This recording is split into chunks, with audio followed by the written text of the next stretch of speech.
Welcome back, hyperbolic coding chamber participants. Today is day 27. We're back once again. We're looking at doing some more problems as usual. Reflections on yesterday's work.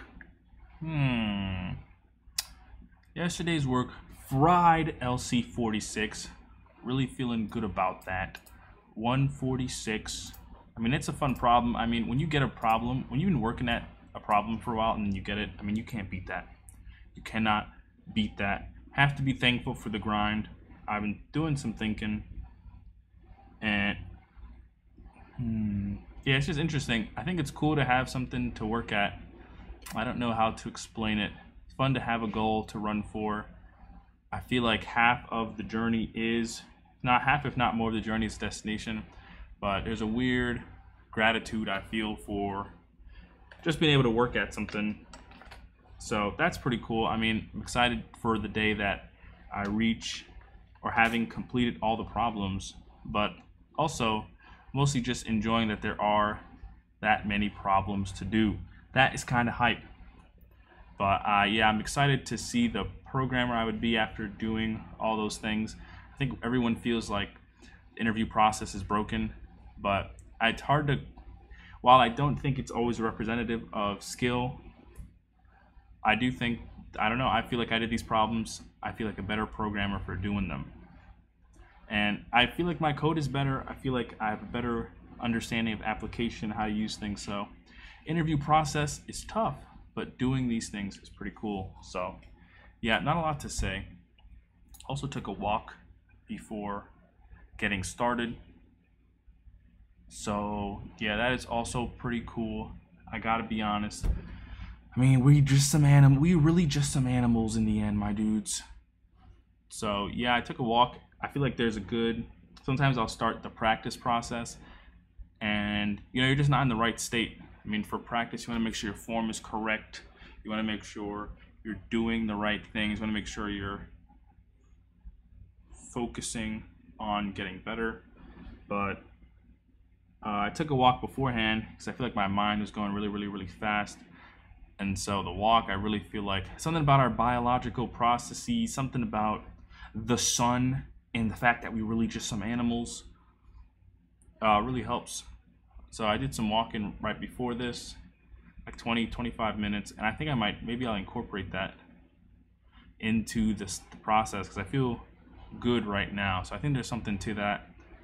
And yeah, maybe not every day, but I think in terms of getting to that right state where you're like, okay, at a point you're just trying to show up for practice, right? At another point, once you get good at showing up to practice, just showing up, you want to get good at showing up to practice the right way. So maybe that's where we're at.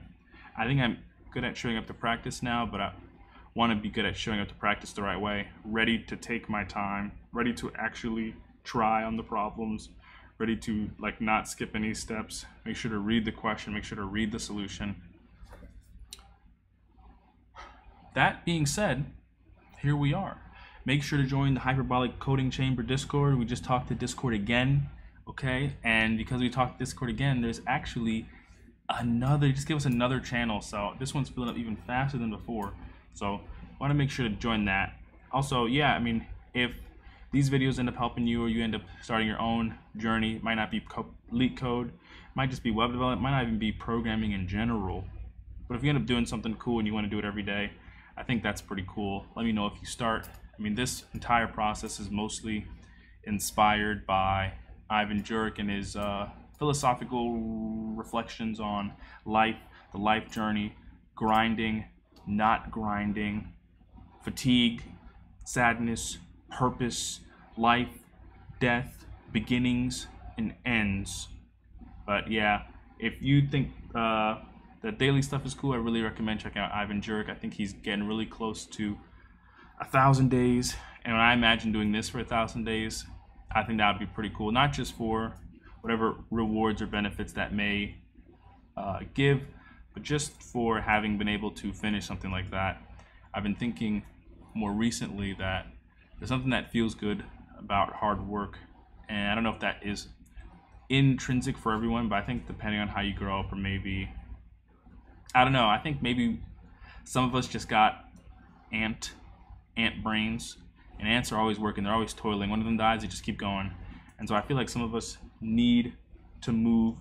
I feel like for some of us, mental health is moving, making sure you're working at something, making sure you have something to work towards. That being said, I'd like this challenge to keep going.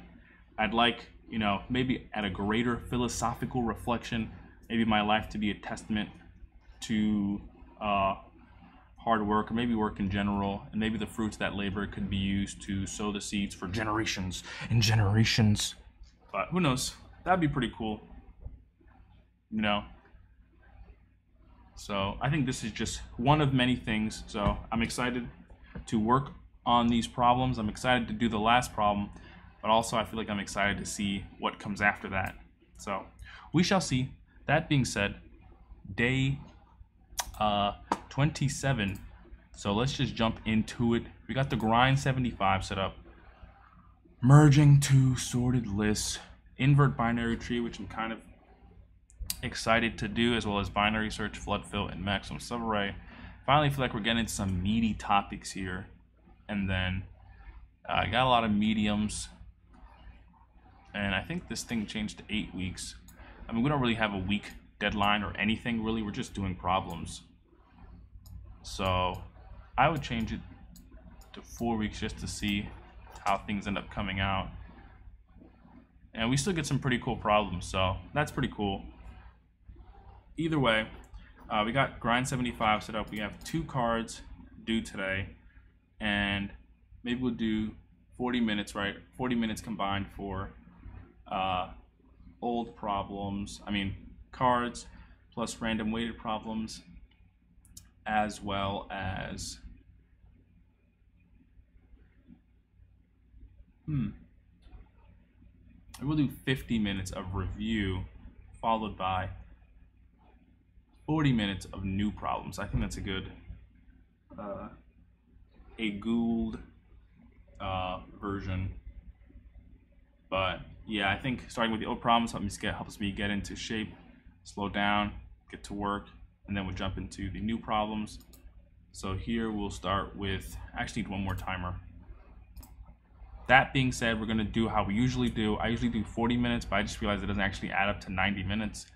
Do 40 minutes of old problems, followed by 50 minutes of new problemas.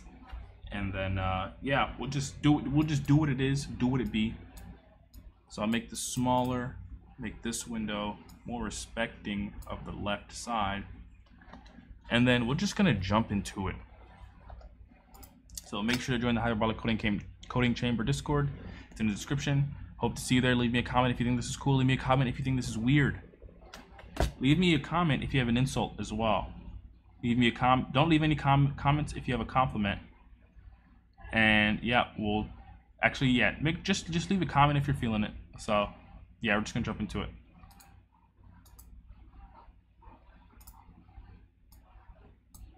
So 50 minutes plus 30.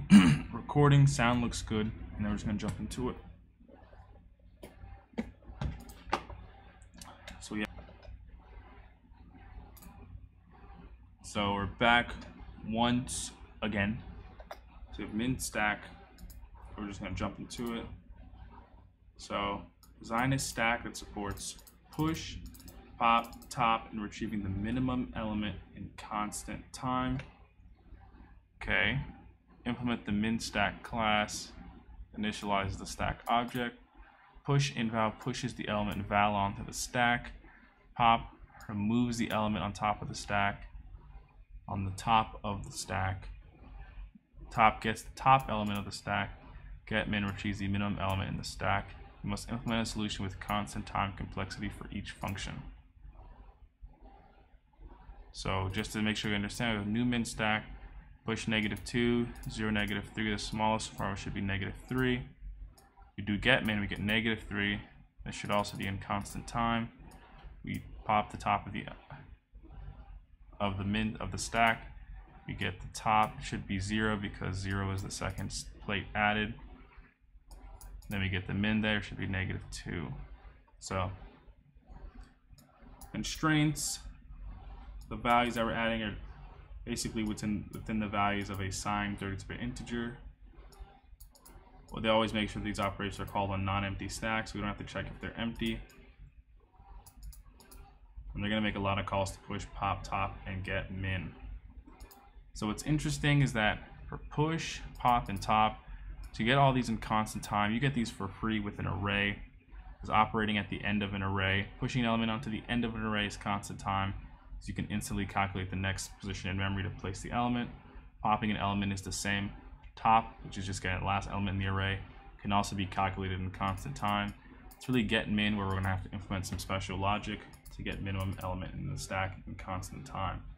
I think one way you can do this is with parallel arrays. Another way is where instead of parallel arrays, actually I'll explain the first, but the main way is with parallel arrays. The first array will serve as the regular stack, and the secondary array, which will be the same length, will serve the minimum element at the time of insertion. So what that means is that that secondary array, we pop an element off the main stack, we'll pop it off the secondary array. And so when we do get min, they'll always be the same length. And so if we just keep track of on push, the smallest element we've seen so far, we can just always choose the smallest element that we've seen so far as the minimum element in the stack. So that would give us constant time with get min. The reason that works is because a stack is last in, first out. Then we're adding an element onto the stack, and we take the minimum element so far. When we take the minimum element so far, it just ends up working out that it's sort of pre-validated. Last in, first out. Right, and so that being the case, since it's not even because it's a stack, as we're adding elements, we're always keeping track of the smallest seen so far. And because it is a stack, the bottom is never invalidated. For example, if you were to do this with a queue, for example, a min queue, this algorithm wouldn't work because you could remove an element from the front, right? And if that's the case, if you move an element from the front, it'll be first in, first out. So you'd never really know what the minimum was so far using this algorithm. So that's interesting about the stack version. So to do this, we just use two parallel arrays. We use stack, which is just an array. And we're just going to say it's going to be an array of numbers to simplify the typing.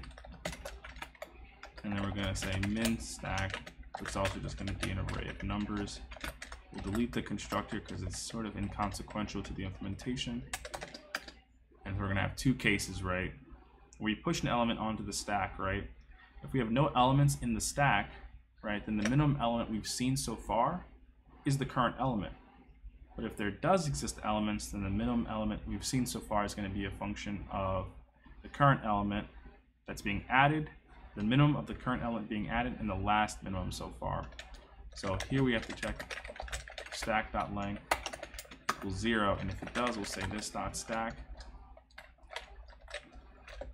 equals val, and say this.minStack also equals val. And then else, right, if stack isn't empty, then it's going to be a little different, right? Because we're just going to do this.stack.push. Before we do this.stack.push val, we're going to push onto this.minStack to take this smallest that we've seen so far, and to do that we have to do the math.min of the current value we're adding, and this dot min stack, so this dot min stack dot length minus 1. The smallest element between those two elements is going to be the smallest element that we have seen so far. So that seems to make sense to me, to pop an element off the end, right? I think they said pop, top, and get min whenever we call an empty stack. So in that case, we can just do this dot stack dot pop, duplicate, and do this dot min stack dot pop. For some reason, this isn't lighting up. It's got me thinking I got something wrong, but maybe we don't. To get the top element, right, we just have to return this dot stack. So this dot stack dot length -1.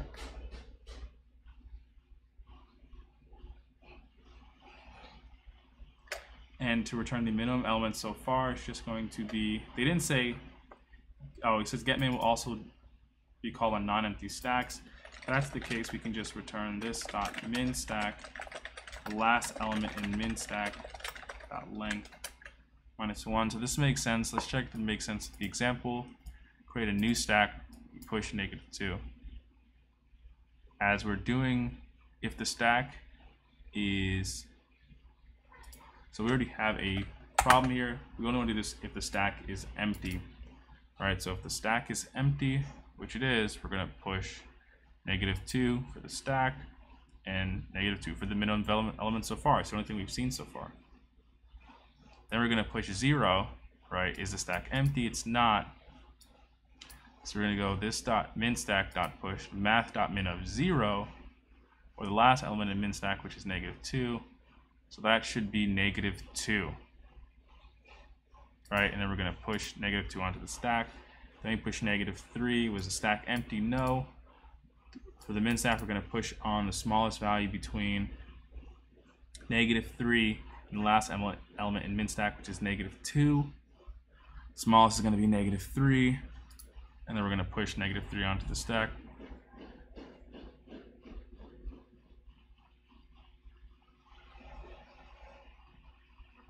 If we do get min, we'd be getting the last element. If we do get min, we would be getting minimum element so far. So we get the last element in the stack. This makes sense. To get top, we get the top element in the stack. And pop should be both of these.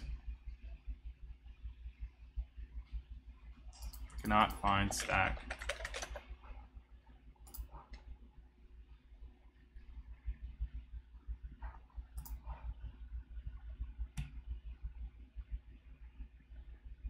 So that looks good.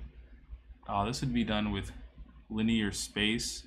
I mean, technically we're duplicating the space because for n elements that we're going to push into the stack, we'll have a min stack, which also has n elements.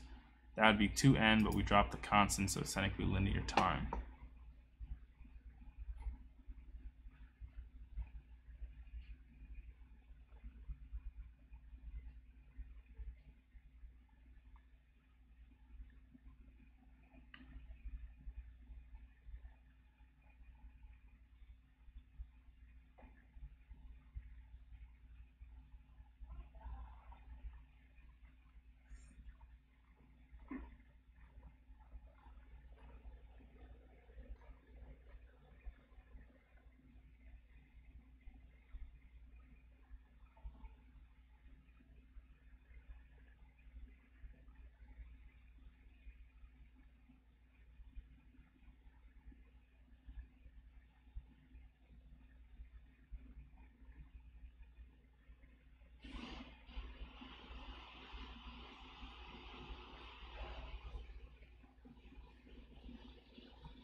I think one thing that's cool is they use the last function.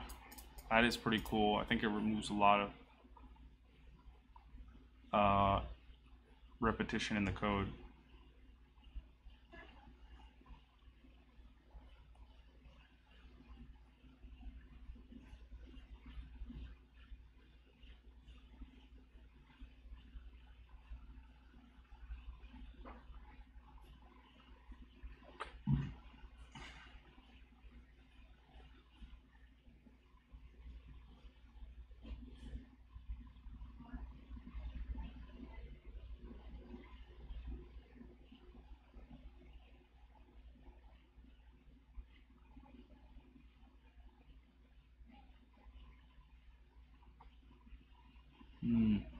Interesting.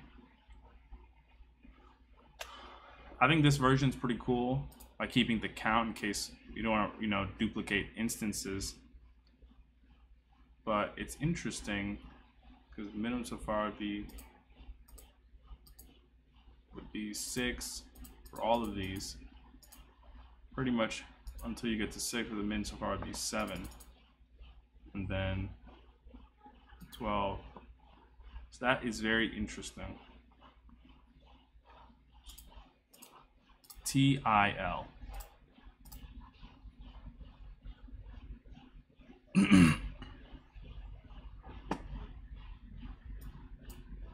Function move zeros. We have nums, which is an array of numbers. A void function. Given an integer array nums, move all zeros to the end of it while maintaining the relative order of the non-zero elements. Okay. Note that you must do this in place without making a copy of the array. They basically want us to take an array and move all non-zero, or move all zeros to the end of it while maintaining the relative order. So what we could do is use the sliding window pattern or the two-pointer method.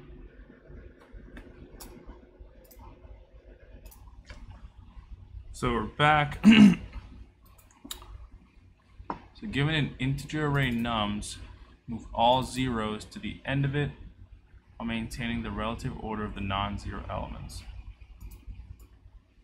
So do this in place without making a copy of the array. So we're modifying nums by reference. Basically have to shuffle all of these zeros to the end of it. Okay. So do this with the two-pointer pattern or the sliding window method. Basically what that means is we will take, basically, right, whenever we see a non-zero number, we want to swap it with our last zero index, right? And so let's just say our last zero index starts at 0.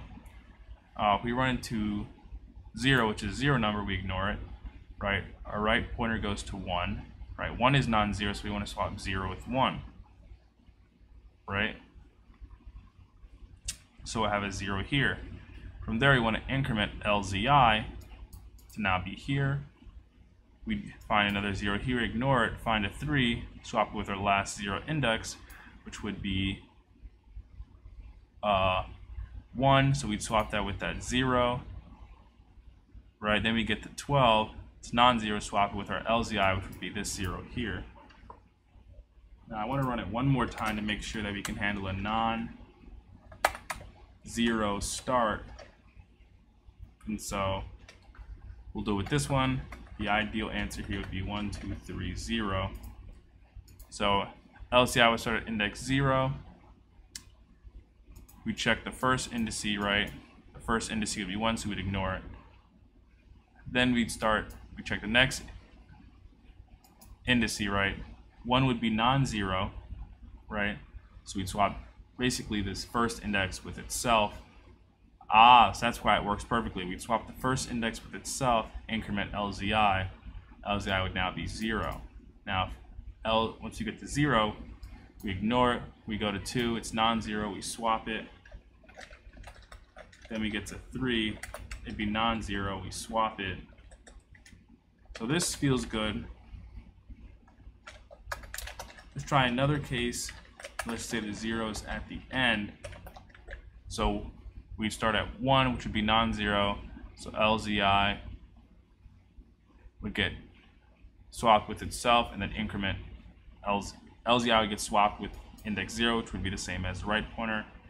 Increment LZI, we'd have 0.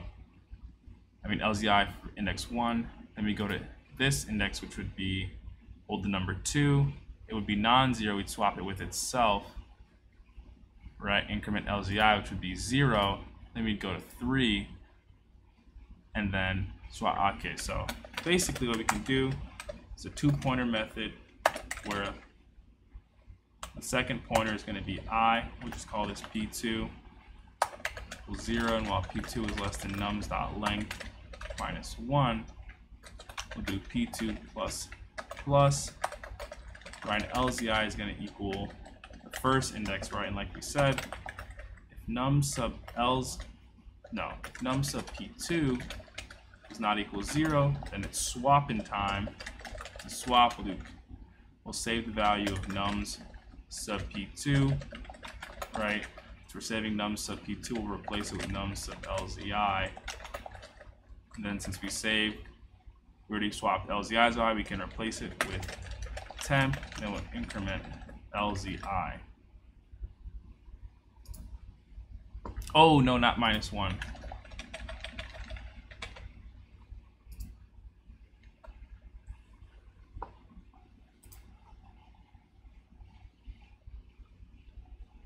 So that looks good.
So I'm actually not understanding what they're doing here with this algorithm, so I'm going to write it out. Say we had what we had earlier, 2, 3, and then iterating over nums array. If I does not equal 0, then LZNF, if we start with this, we'll duplicate it. Last non-zero, so 1 is not equal 0. So last non-zero found at, which is 0, gets the value of nums sub I, which is the same value, so it gets overwritten by itself. The last 0 at the end gets set to 1. And then we keep doing this. This is 0, so we ignore it. And then nums last non-zero found at, last non-zero found at, which is index 1, which is index 2. Actually, no, it's still index 1. So num sub last non-zero found out, which would be index 1,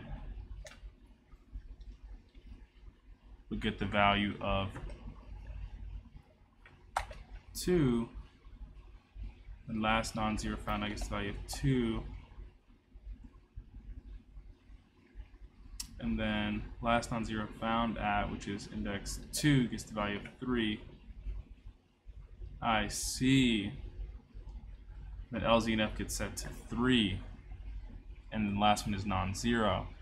Basically, after moving all the elements to the front, all the non-zero elements are stored. All the non-zero elements are already at the beginning of an array, which is to fill the remaining array with zeros. So I equals last non-zero found at, which is 3, going to the end of nums.size. Interesting. That's a really clever one. So it's 2 passes, basically. One moves all the elements to the front. The other one fills in the remaining zeros. Maybe we'll try that next time.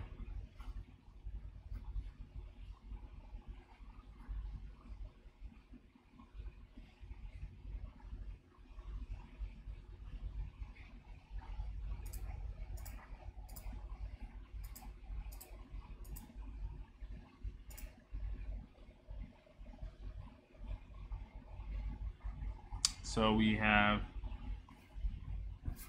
I just realized I forgot to hit play here, but this time was for 50 minutes. So if we're down 20 minutes basically, so we should be at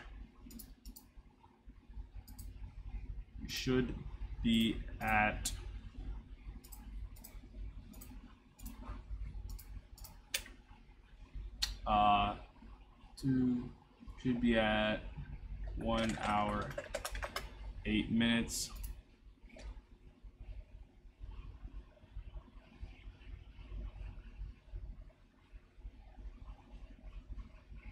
Yeah, I think we're fine. So write a function that takes an unsigned integer, which means it can be only positive, turns number of 1 bits it has, also known as the Hamming weight. Note that in some languages, such as Java, there is no unsigned integer type. In this case, the input will be given as a signed integer type. Okay, should not affect your implementation, as this integer's internal binary representation is the same, whether it is signed or unsigned. In Java, the compiler represents the signed integers using 2's complement notation. So we're not using Java. We need to count the number of 1 bits. In this number, there are 3 1 bits. The output is 3. To do this, we can just use a bit and a mask. So we'll say let ham equals 0. Do 32 operations over n, right? Because it's 32 bits. And we'll just do ham plus equal n mask 1, right? If n mask 1 produces 1, then we add 1 to ham, right? And then we'll bit shift n down 1 integer. We'll bit shift n to the right once, and then we'll return ham.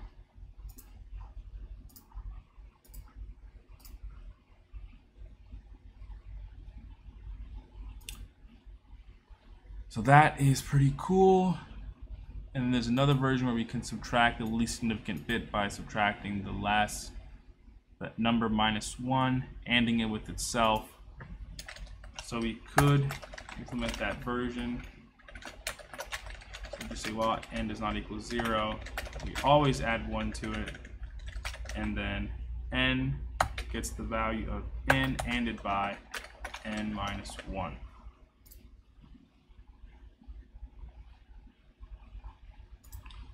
That makes sense.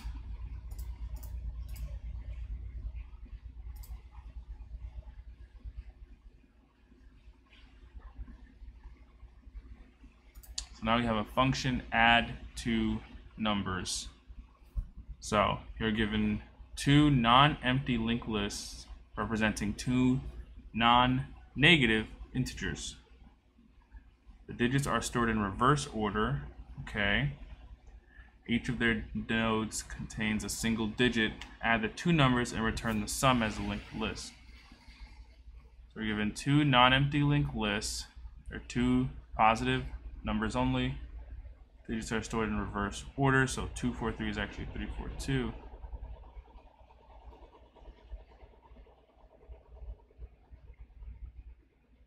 And each of their nodes contains a single digit. Add their Add the two numbers and return the sum as a linked list. So 2 plus 5 gives us 7, 4 plus 6 gives us 10, carry the 1, 3 plus 4 plus 1 equals 8. So it makes sense.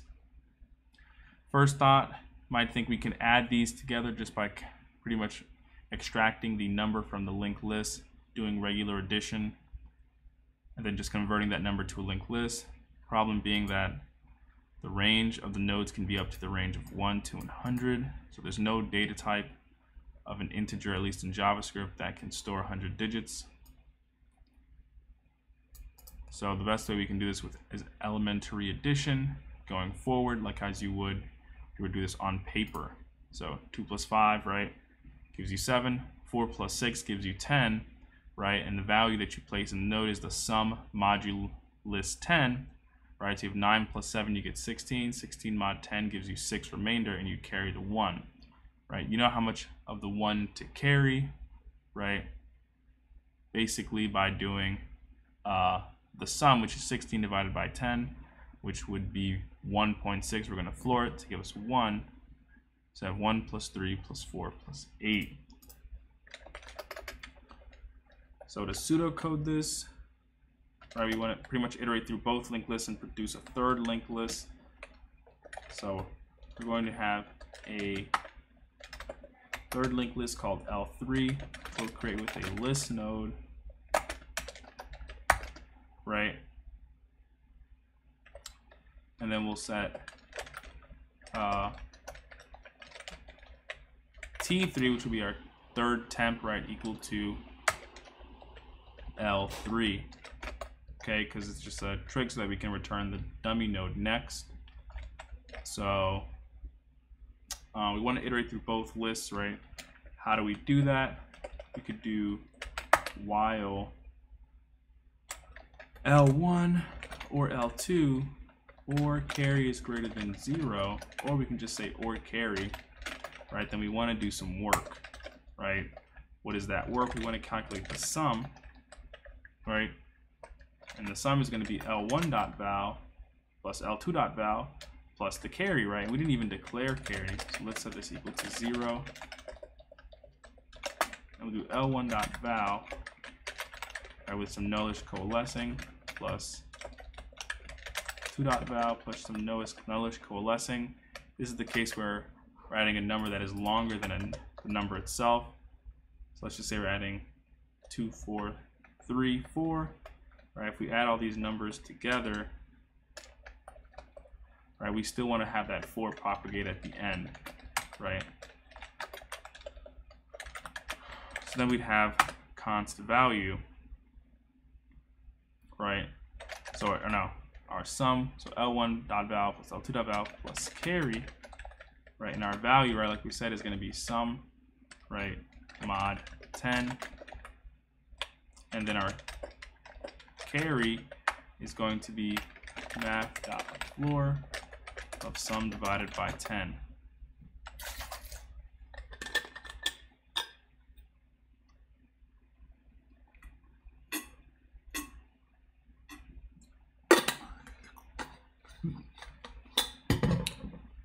So from here, it's all about just setting up that node, which would be T3. So we'd say T3 dot next equals new list node, right? With the value like we said, we can say T3 equals T3 dot next. Same thing with L1 and L2, right?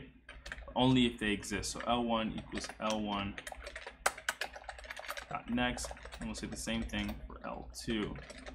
Then we should be able to return L3 dot next is our solution. So let's run this. We have 2, 4, 3, right, and 5, 6, 4, right? L1, L2, or carry. So L1 and L2 both exist. What's the sum? 2 plus 5 gives you 7. Value gets sum mod 10, which gives us 7. And the carry is going to be 0, right? Then we say T3.next equals new list node, so create a new list node, right? With the value, which is 7. T3 equals T3.next. L1 and L2 both go next. Then we do L1 dot val, which is 4 plus 6 plus 0, because carry is 0. You get 10. The value is sum mod 10. 10 mod 10 is 0. Right, so we create a new list node with the value of 0, which looks great. We create a carry. So it's 10 divided by 10, which is 1, which is perfect. And then we go T3 equals T3.next. L1 and L2 both go next. So now we're here, this final state, right? And we're going to do L1, L2 or carry. All of these exist. 3 plus 4 plus 1, which is carry, gives us 8. Value equals sum mod 10. Sum is 8 mod 10 gives you 8. Create a new list node with value 8. We go to the next, we create that new node out here, which is, that new node 8, and we go next. Carry equals 8 mod 10, which gives us, carry equals sum divided by 10, which is 0, which is 0.8, but floor to 0. And then, boom, that is perfect, right? And then we have to return L3.next because we have an extra empty node.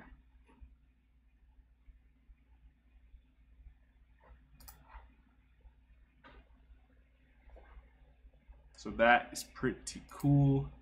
So we've done the elementary math approach, and it seems to be the only approach. I would say the time and the space complexity. Time and space complexity, which is important.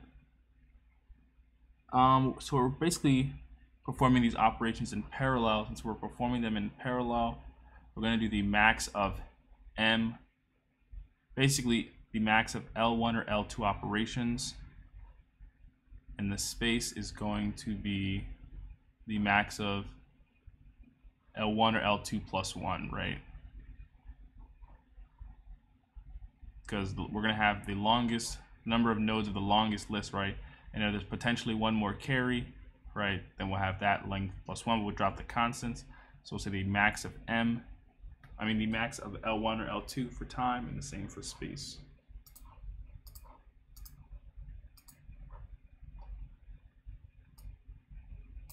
Got 18 minutes left. Trapping brain water.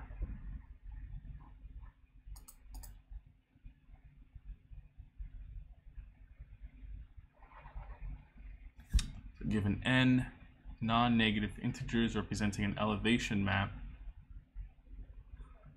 Given n non-negative, so positive only integers representing an elevation map where the width of each bar is 1. Compute how much water it can trap after raining.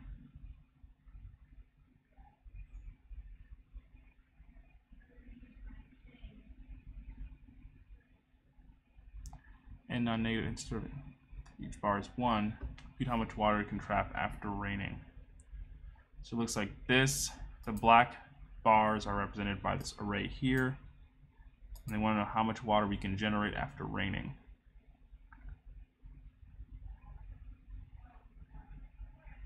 So the best way that we could do this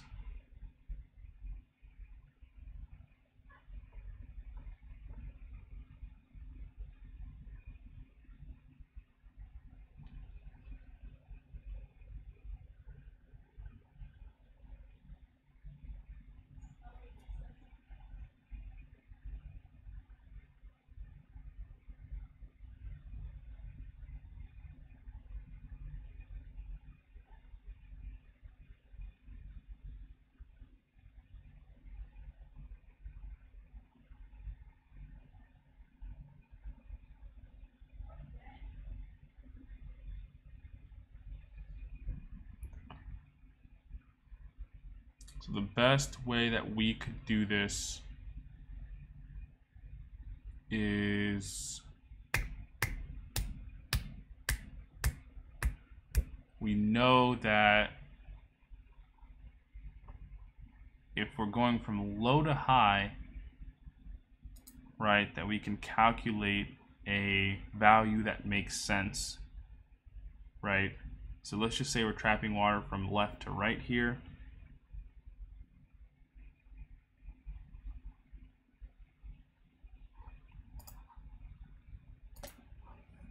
Okay, we are back once again. So I'm actually thinking we're going to pause on this one and close these out. I'm thinking we're going to do, actually I think we might have done merge two sorted lists before. We're just going to do a grind 75 problem to finish out the time. So we're going to start 20 minutes on the clock.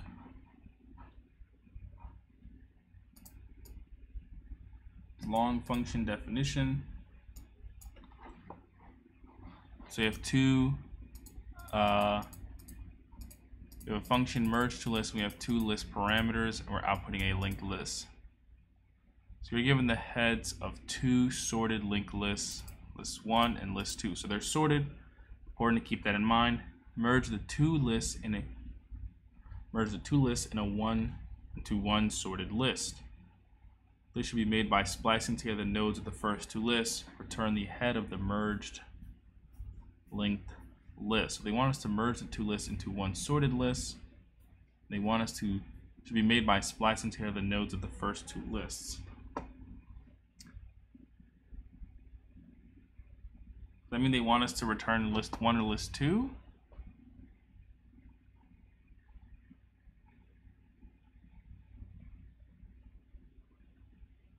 So there can be up to 0 to 50 nodes in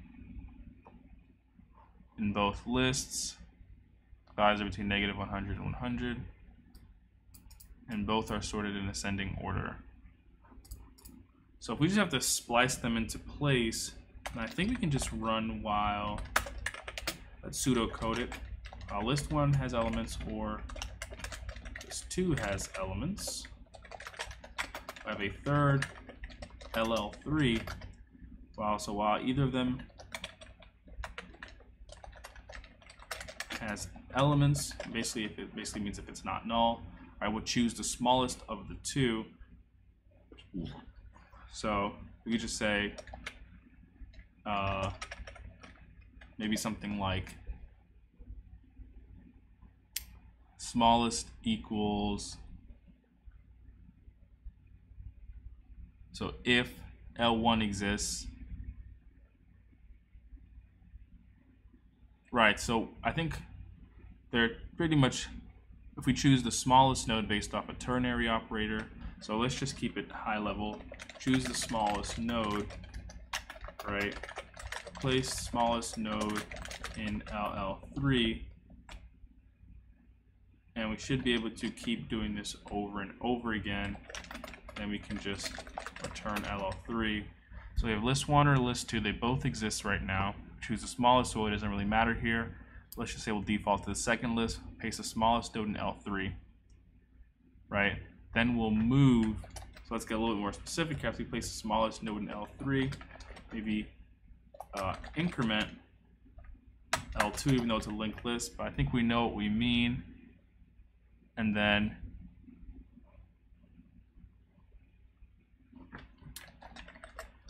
let's just check if this works. We have 1, 1, right? The smallest would be 1, we'll place that into L3, right? Then we'd have 1 versus 3, right? We'll choose 1, we'll place that into LL3. Then we'll have 2 versus 3, we'll choose 2. Right now we're choosing between 3 and 4, we'll choose 3. Then we choose between 4 and 4, we'll choose this 4, and then we're going to choose the remaining 4 as the last one. So if we're choosing the smallest node, we have to choose between both lists, and at the same time increment forward value of the smallest node. So choose smallest node, increment LL of smallest node. So to get that LL3, we'll create a dummy node. We'll just call it L3 equals new list node, right? And we'll do while L list 1 or list 2 go into here, and we'll just uncomment this line and just return L3. To choose the smallest node, how do we choose the smallest node? We could do an if. We also want to increment the linked list of the smallest node. This ends up working out. So we can do if list 1 exists, right? If it even exists, right? And list 1, using list 1, but it's actually, oh no, they actually call them list 1 and list 2. and list1 dot val, right, is less than list2 dot val. We'll do safe navigation because they both could be empty. Well, we know list1 isn't empty, but list2 could be empty, right? And the smallest node, right, is going to be in L1.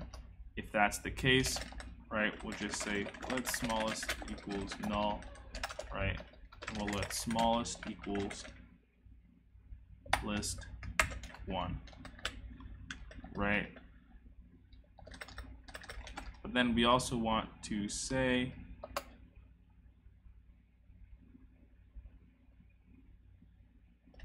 list1 equals list1 dot next, right? Then we want to do else, right? Smallest would be equal to list2, right? Or, and then we'd increment list2 equals list2 dot next, right? To increment the LL, the smallest node. So that's basically what we have going on up here. We want to catch one more case though, because that else catches the case where L1 is empty. Right, we want to make sure that the first if also catches if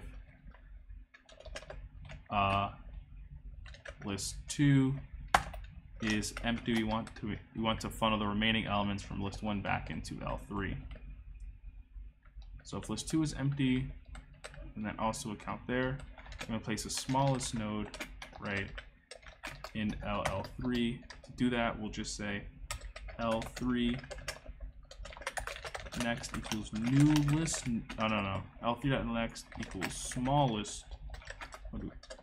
L3 equals L3 dot next, and we can just make a quick check to make sure the logic makes sense. I don't know why there's a bracket here. And so just to make this logic make sense, we'll run it with example 1.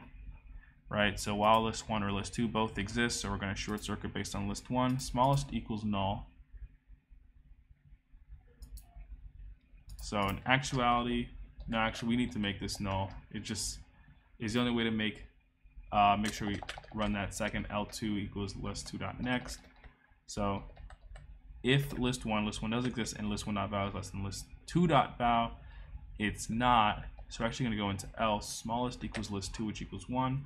List2 equals list2.next, so we're going to 3, but L3.next equals smallest, which is perfect because smallest equals 1. L3 equals L3.next, so we're looking good. We'll have 1 here. Then we'll go to the next iteration. They both still exist, so list1 does exist, but is L1 less than, is 1 less than 3?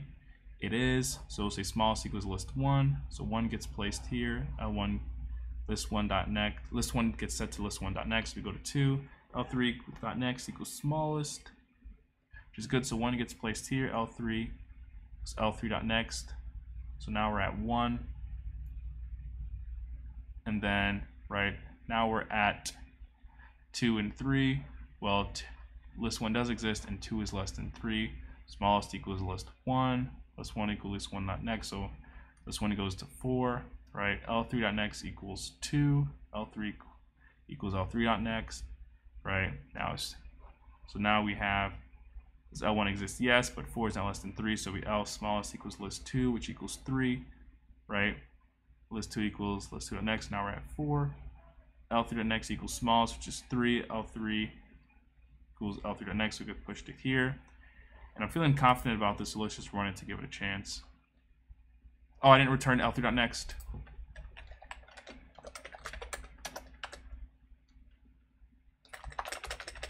I also made L3 a constant. L3 is our dummy head, actually, right? And maybe that's a better way to start naming it, right? That way we can do L3 equals dummy head, and then when we return our linked list, we can just return dummy head dot next.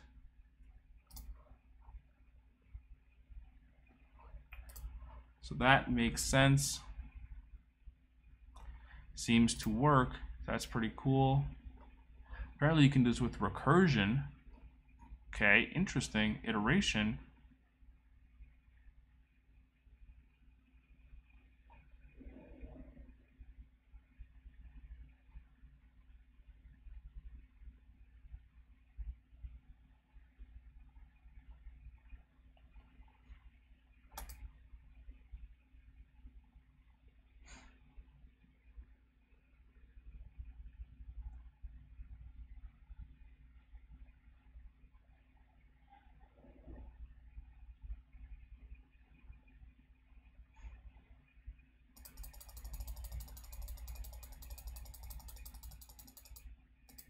So that is pretty cool. It looks like they're doing the same thing. While L1 is not equal to 1 and L2 does not equal 1. At least one of L1 can still have nodes at this point. So I think they have to do this prev.next if there's one, right, if there's one list remaining, right, after the other one finishes. If there's no elements left, then the rest of the linked list should just be attached onto it, right? So that's a cool way to do that, actually. That's O of n plus m. Ours is also n plus m. I want to see what this recursion one is hitting for, though. So we can recursively define the result of a merge operation on two lists as the following. Avoiding the corner case logic surrounding an empty list. Lists of 1 sub 0 plus merge lists of 1.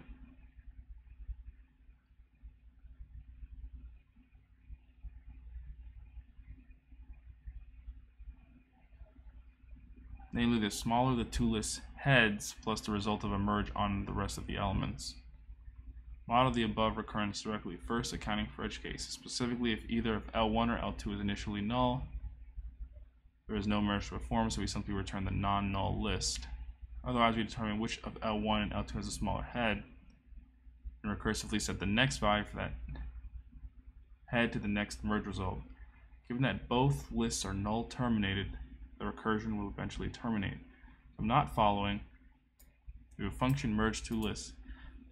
Okay. If L1 equals null, let's do it like this. Python is easier to understand. If L1 is null, return L2. If L2 is none, return LL. Okay, some edge cases. Else if L1.val is less than L2.val, L1.next equals self.merge two lists, L1.next and L2. Oh, that's pretty interesting. Else L2.next equals self.merge. How does this merge the two lists, though? Just a strange solution.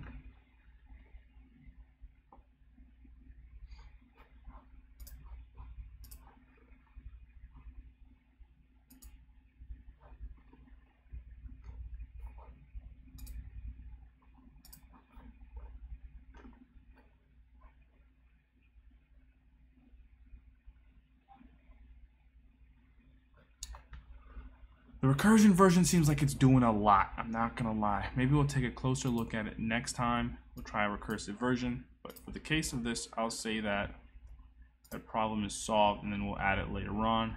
We have invert binary tree, which we'll put 20 minutes on the clock for here. So we have a binary tree node, val left, right, and it's null or undefined depending on if we pass in the values for the constructor. Invert tree, we're given a root, and we have to return a tree node. Given the root of a binary tree, invert the tree and return its root. Huh? What does it mean to invert a tree?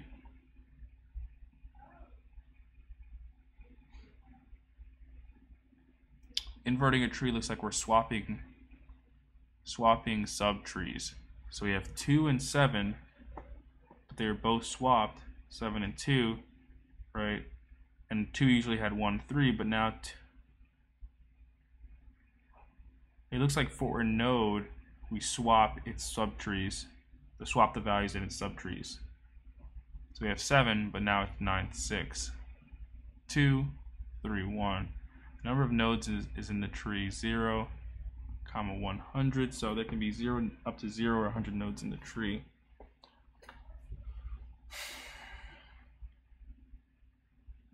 So interesting. I'm definitely thinking we do this with recursion. We'll just modify the root in place. That being said, I think the way that this makes the most sense to me is to maybe have a revert function. Let's just do this stepwise, right? Let's just say we had a helper recursive function, right, that takes in one node, right?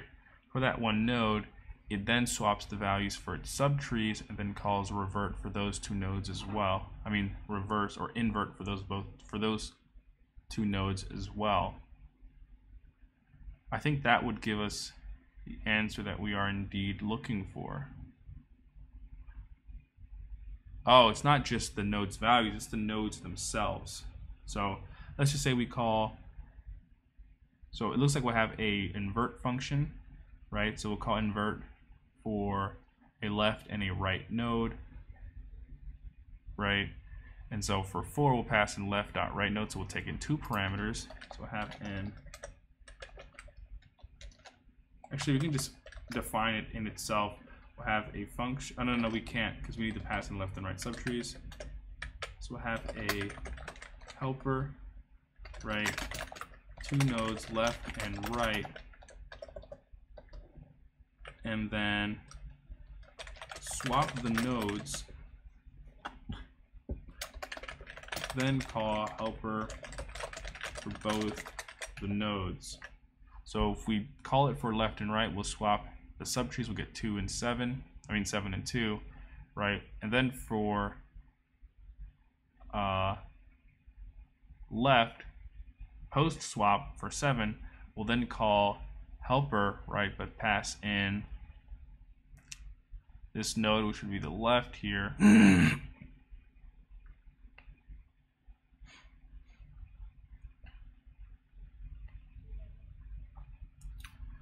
And swap its children. But actually, now that I'm seeing it, I think it should take actually one parameter, one param, and swaps children. So in fact, we could just do all this in invert tree. We'll swap the nodes, so we'll pass in the root node, we'll swap the children, then call invert tree for those 2 nodes. So let's just imagine this for 4. We would call swap for 2 and 7, right? Then we'd have 7 and 2 like here, right? And then for 7 we'd call swap, which would swap 6 and 9, right? And so on. But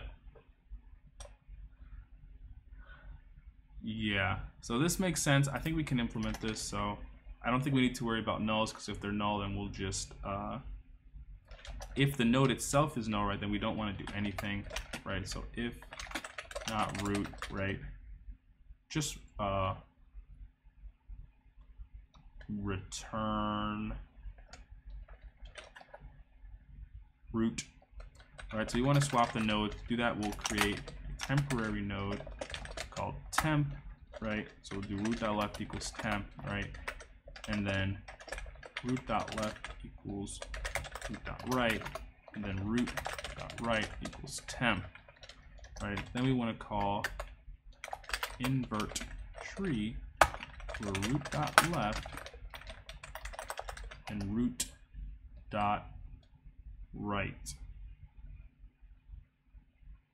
And we indeed have, oh no, yeah, I think if we,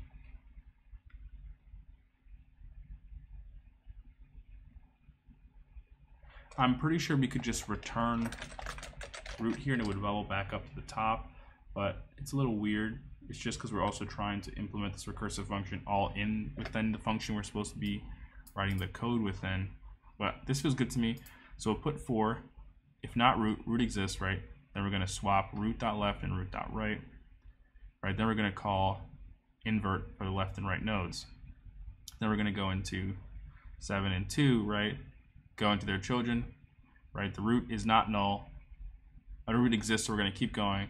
Swap their nodes, then call root for those children, right? Then we're going to be at 6, which is going to be down here, right? It's going to be null, right? So we're just going to return null, right? And then we're going to come back up and swap its other null tree, which is also null. So we'll return that, right? Then we'll call it for 6, null, null, do nothing, pop back up to 7, right? And then we're going to go back to the original call, which is invert tree of root.right, which was 2. We're going to swap these 2 around, then call it for 1 and 3, which would both be null. I think root should return the root. So that actually does make sense. It's weird though, because we're not actually using the return value, but we use root to return it. That feels sloppy to me.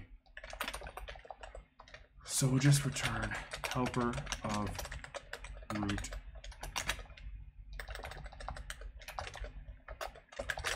Function helper. Keep it root so we don't have to rename everything.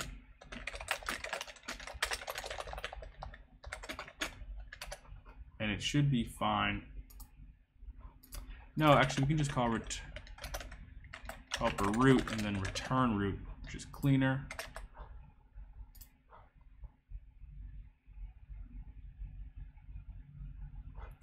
Okay, so that looks good. Let's run it, see what we get. So that looks good. To invert the tree, which just seems to be swapping the nodes, that would be it wouldn't be the height of the tree, because the height of the tree was 3, and we're actually doing 1, 2. Oh, maybe it is the height of the tree. We actually did 3 swaps, so I would say time complexity would be bounded by the height of the tree. Space complexity would be the same.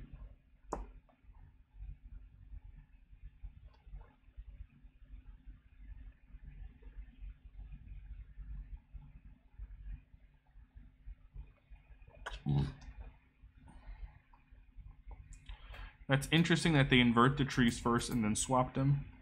I don't know why. Since each node in the tree is only visited once, time complexity is O of n. N is the number of nodes in the tree. We can't do better than that. At the very least, we have to visit each node to invert it. Okay. Because the recursion O of h calls will be placed on the stack in the worst case. H is the height of the tree. That's what we said. Because h is an element.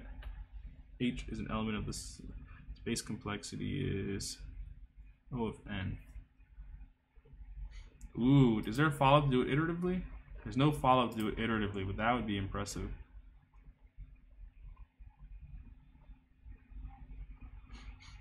So that is pretty cool. I'll take that as a solve. So let's try another 20 minutes. We'll try binary search. So we have search given an array of integers, nums, which is sorted in ascending order, okay, and an integer target, which is 9. Write a function to search target in nums. Target exists, then return its index. Otherwise, return -1. Let's write an algorithm with O log n runtime complexity. So one of the requirements of binary search is that it's already sorted, and there's at least one number in the array, so our algorithm will be safe. All the integers in nums are unique. Nums is sorted in ascending order. And that's the case. There's no real special sauce to this. Our exit case will be that we can't find the number. We'll just implement a binary search where left starts at 0, right starts at the nums.length -1, right? And we want to work while left is less than or equal to right. Right, then if that's the case, we want to calculate our pivot, which is going to be left plus the math.floor of right minus left over 2. So that looks good. We start at index 5, right minus left would be 5 divided by 2 would be 2.5, floor would be 2 plus 0. So that looks good, right? And we're going to say if nums pivot equals target, right? And that's amazing. We found the number, and what do they want us to do? Return its index. The index would be the pivot. Otherwise, right? If nums pivot is greater than the target, right? If the current pivot is greater than the target, then we want to ignore everything after the pivot because it's a waste of time to search. In that case, we'd say right going to be equal to the pivot -1. We're subtracting 1 from the pivot because we already processed the pivot on this iteration. If num pivot is less than target, right, then we're too small. We want to ignore everything behind pivot. So we'll do left equal pivot plus 1. We're adding 1 because Pivot is incrementing towards the center of the way from the right-hand side, which means its progress step is going to be decrementing. Left is iterating towards the center of the array, right from the left-hand side, which means its progress will be incrementing. And so this looks good to me. So let's run it.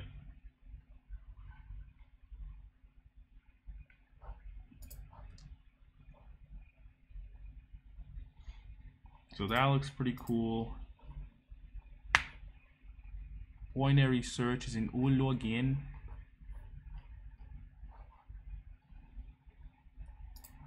So that is cool. Let's try flood fill.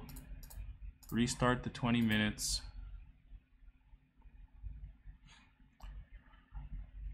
So we have flood fill, we have a matrix, we have SR, SC, and a color. Image is represented by an M by N integer grid image. For image I sub j represents the pixel value of an image. Okay, so j would be 1, 1, 1, 1, 0, 1, 0, 1. Okay, we're given 3 integers SR, SC, and color.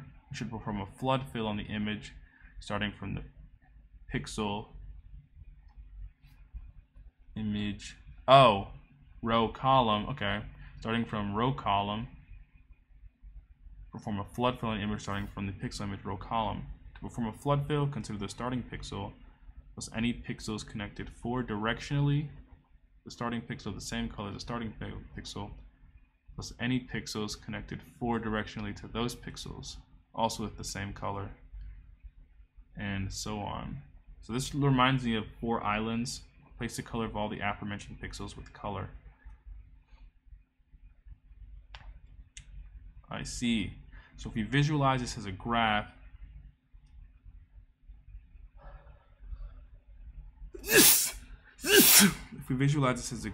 given SR and SC, we could trigger a depth first search at this row and column. And if we do that, then our depth first search will just make sure to check up, down, left, right for any adjacently connecting 1. It would also check up, down, left, right. And so that would be good because then it would make sure that we do a flood fill correctly. So I'm thinking depth first search on SR and SC.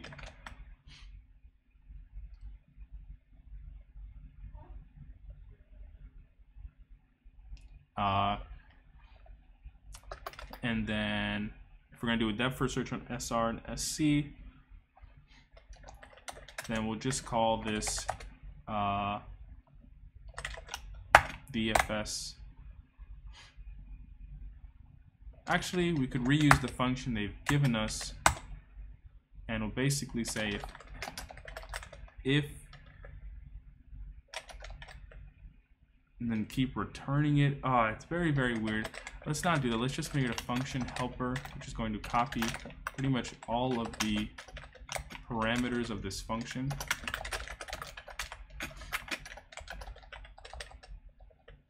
Except it won't return anything at all. And we're just going to call helper with image SR, SC, and the intended color. And then we can return image. So we've already found what we're looking for here, right? So we want to do is have a depth first search trigger, which will check pretty much 4 directionally. And if we can check 4 directionally, that would be awesome, right? But first we have to validate the cell. To do that, we have to say if image sub row, right? And we'll safe navigate to make sure it exists, right? And we can actually just do const value. I'll just say if image sub SR, right? Sub SC safe navigate, right? And then we'll just say if this value exists, that's awesome. Or if this value doesn't exist, we just want to stop. We're not interested, right? We're just going to return, right? It's not a valid block to check. For example, if we're at 1 here and there's above spot here, there's nothing to check there. So there's no reason we should be checking in those spots. That being said, we want to set if the value does exist, right? Then we want to make sure that image sub SR sub SC, which has now been validated, gets set equal to color, right? Because that's what they wanted to happen. that being said, we're gonna have to call helper 4 more times. Call helper up, down, left, right. And to do that, we're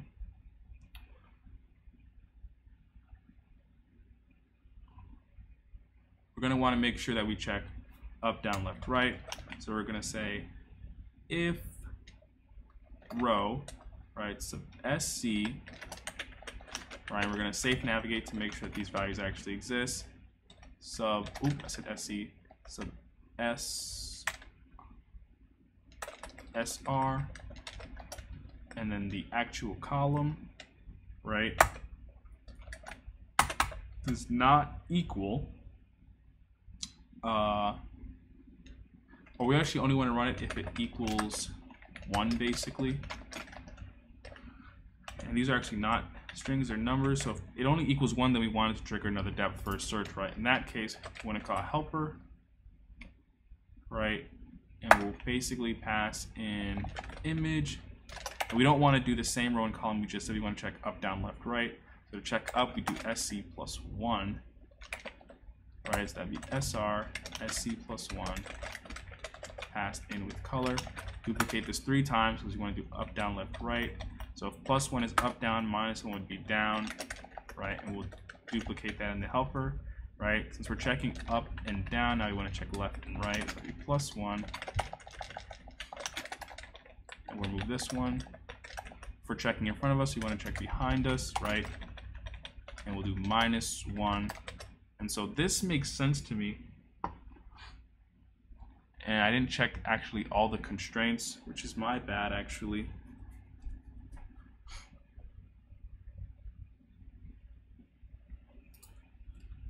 But m sub the image length and n sub I, which is the length, the number of rows depends on the row. The number of columns depends on the row, right? There's always at least 1 row and 1 column. And the image indices go from 0 to 16. Oh, okay, and they're always saying SR and SC are in bounds. So that's kind of cool. No, they're not saying that. They're saying, oh yeah, they are saying the original, I guess the first one you pass in is in bounds. I'm saying row. I mean image. Let me double check everything else to make sure there's no obvious syntax errors. We have 4 parameters: image, SR, SC, and color. Pass in the original parameter, and then we return the modified parameter. We could have copied it. Image, SR, okay.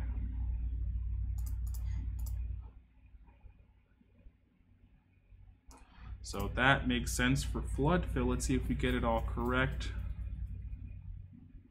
Oh, we actually got it wrong.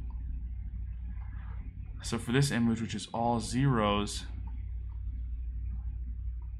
our output was 0, 0, 0, 0, and they want us to return all 2s.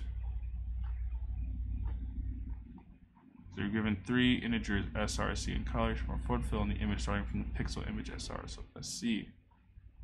From a flood fill, consider the starting pixels plus any pixels connected 4 directionally to the starting pixel of the same color as the starting. Consider plus any pixels connected 4 directionally to the starting pixel of the same color as the starting pixel. Plus any 4 directionally, and also with the same color, and so on. So if we have 1, I only assumed that they were using 1.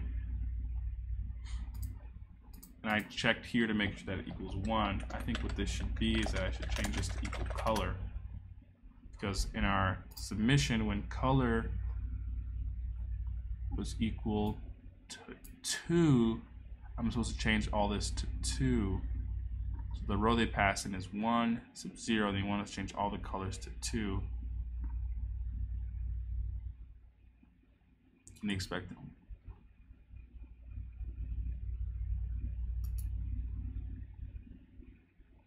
For directionally. Oh, and that's not, it has to match color, it has to match.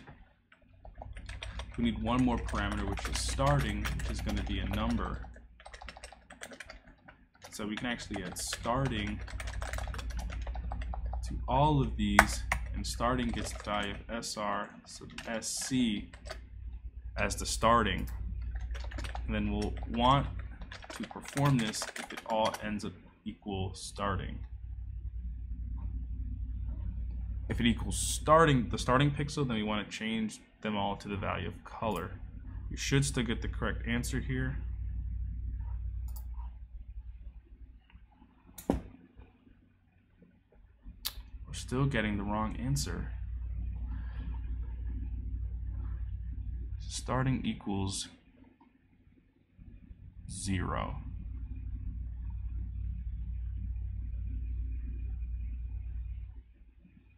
They're expecting us to flood fill all the values to color.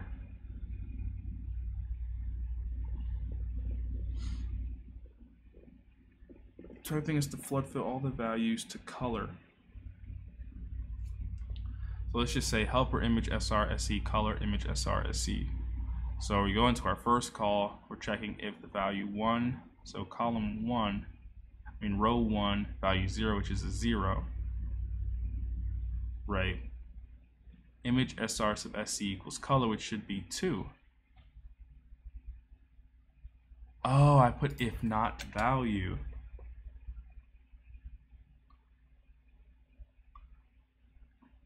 And 0 ultimately responds to the value.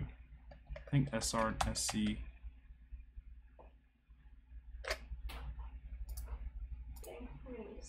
I think if SR, so not actually ends up going to 0.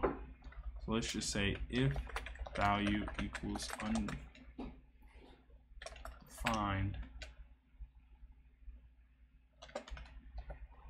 then I think this should work.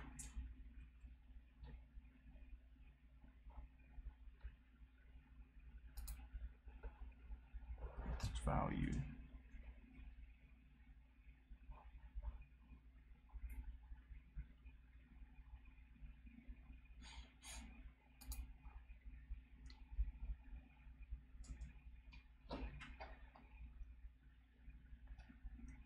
Oh, not that it equals the start. Yeah, that it does equal the starting.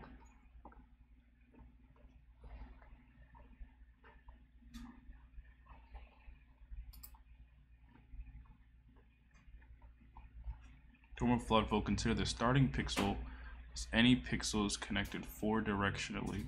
The starting pixel is 1 of the same color as the starting pixel, which is 1. Pixels connected 4 directionally to those pixels, also at the same color, and so on.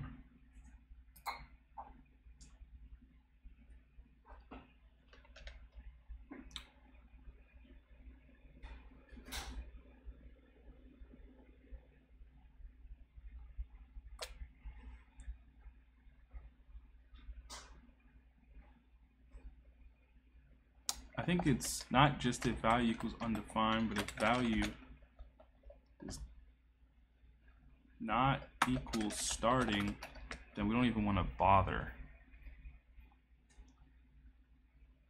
So if it equals 0, then we don't want to bother with it.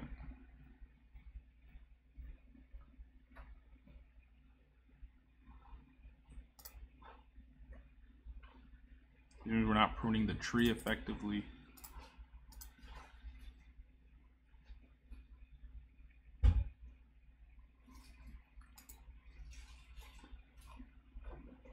So let's just run this. So we start at 1, particularly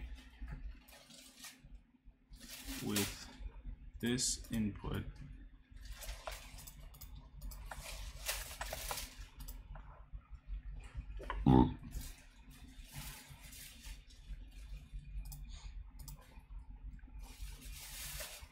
So with this input, it actually looks like this.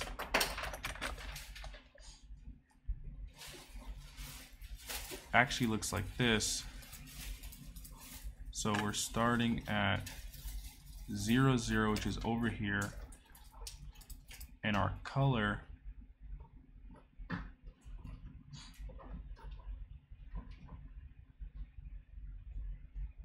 plus any pixels connected 4 directionally to the starting pixel of the same color as the starting pixel, plus any pixels connected 4 directionally to those pixels, and so on. Replace the color of all those aforementioned pixels with color. So we're only interested if it doesn't equal color.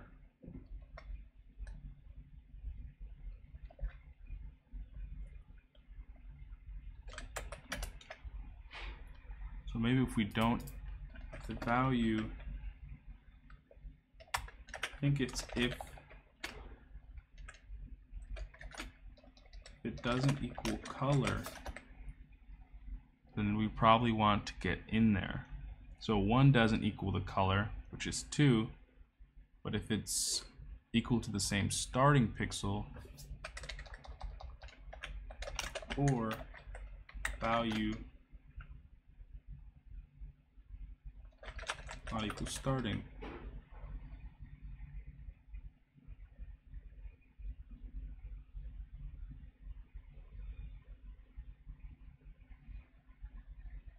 same color as the start. We have to make sure that it, oops.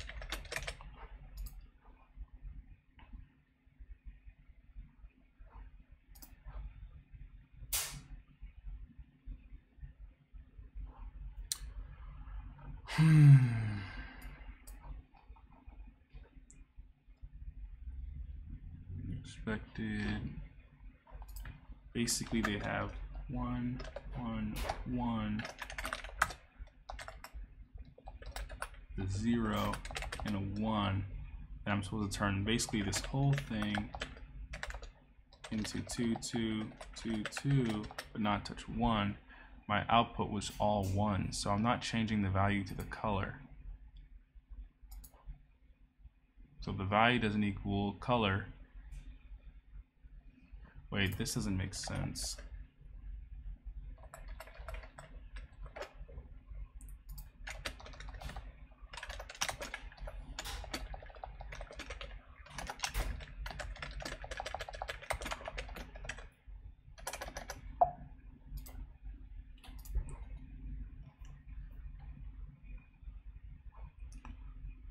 See, but if I run it for this input, I'm pretty sure I'll fail.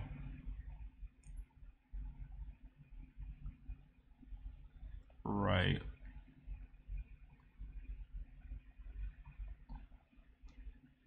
So it's actually not, so if the value doesn't equal the color,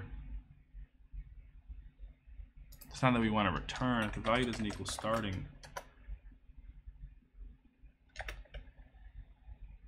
basically if the value equals color, we want to ignore it.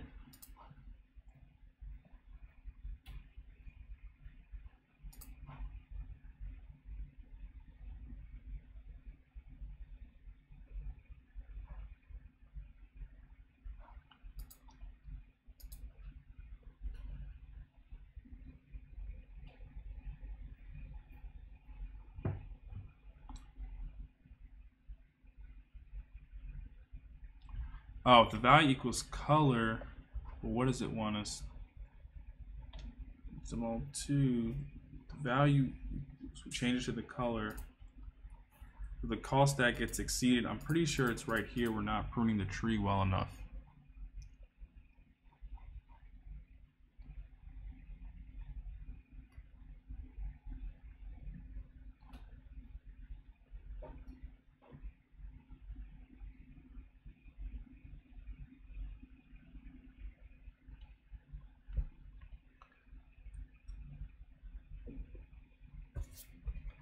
Maybe they all need to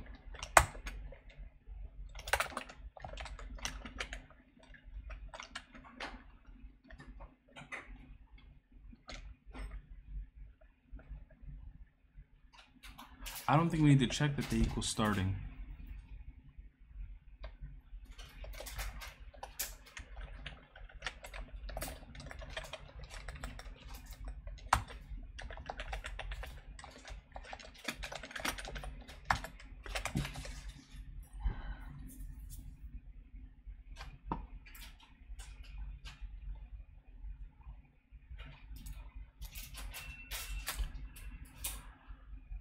the value already equals the color.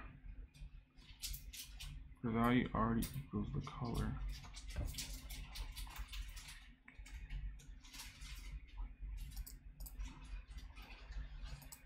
So the value we're passing in is row 1. So we're starting with this 1 here.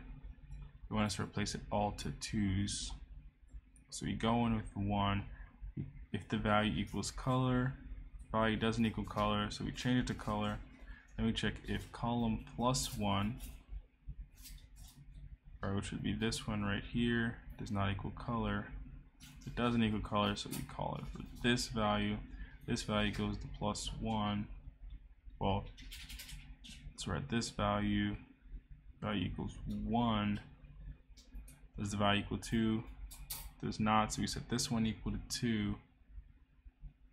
And then we check if this column plus 1, which should be null, undefined does not equal color. I think I see what's happening.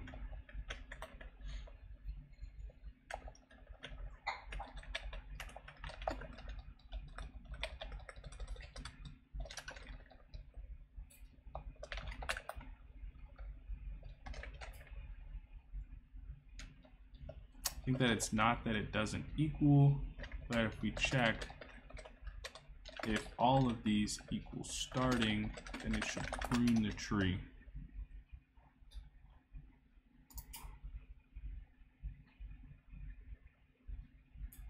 I see.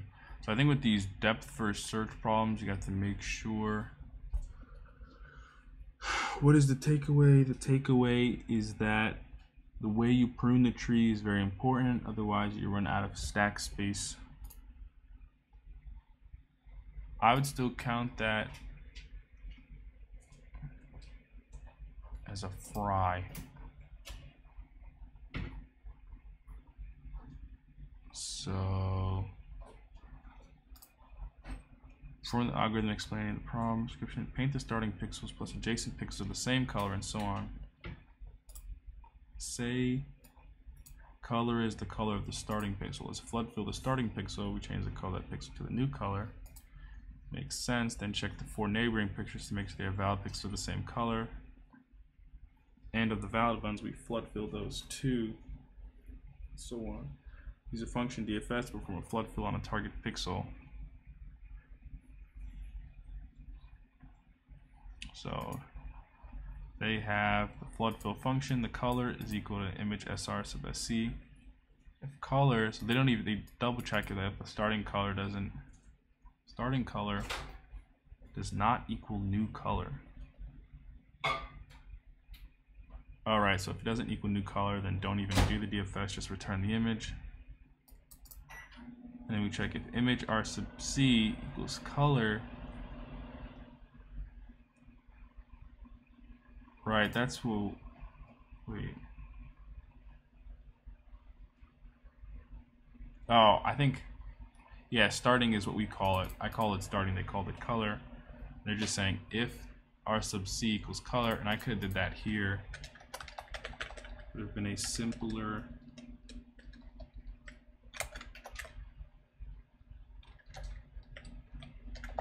version.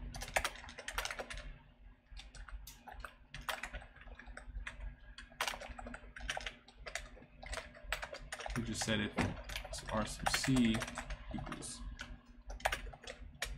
does not equal starting, then return. Otherwise, I think this still works because this is the same thing we're checking over here. No, it doesn't prune the stack.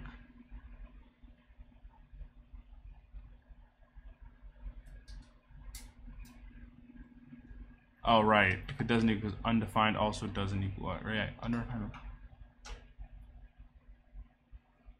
doesn't equal starting, which means you would return.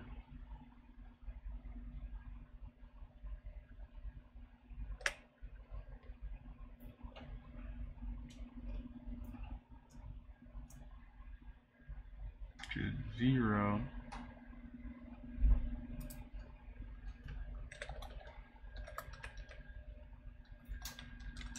Basically, if we I see what we're saying. I think I see. We're not pruning the tree. We're not pruning the start calls. I think that's the difference between the code I'm writing. We're pruning repeated calls of helper. So we're not trying to avoid starting a DFS. We're avoiding, well, we're doing both. We're already doing a DFS. We just don't want to revisit nodes we've already visited. That's why if it doesn't equal starting, right, then it would be 2, which means we would still reprocess it. We want to avoid nodes we've already visited, and that is if it equals color, then we don't want to visit it.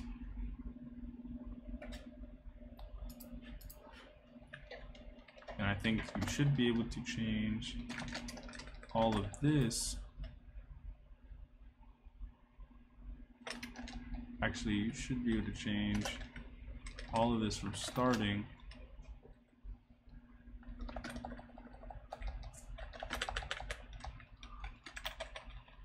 to color.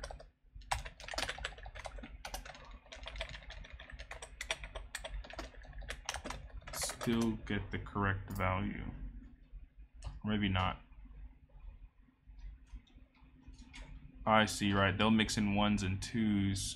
No. Right, now the color is what we want to change it to. Color signifies that we visited it, and if it equals starting, it means we haven't visited it yet. I see. This would have been better if I chose better variable names. Color is a bad. I should have changed it to new color, which would have been easier. So as the number of pixels in the image, and I process every pixel. So this guy actually had the same problem. If you check if color does not equal new color, well, it depends on where. I think when we're doing the depth first search, we want to make sure that we haven't visited it. And if we haven't visited it, we know that the node equals starting. But if we have visited it, we want to make sure that it doesn't already equal the value we're setting it to.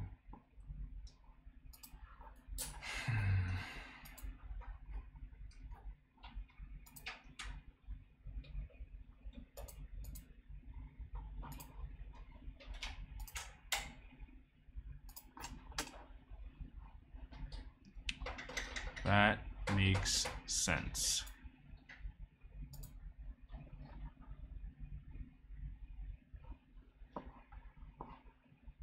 That makes sense.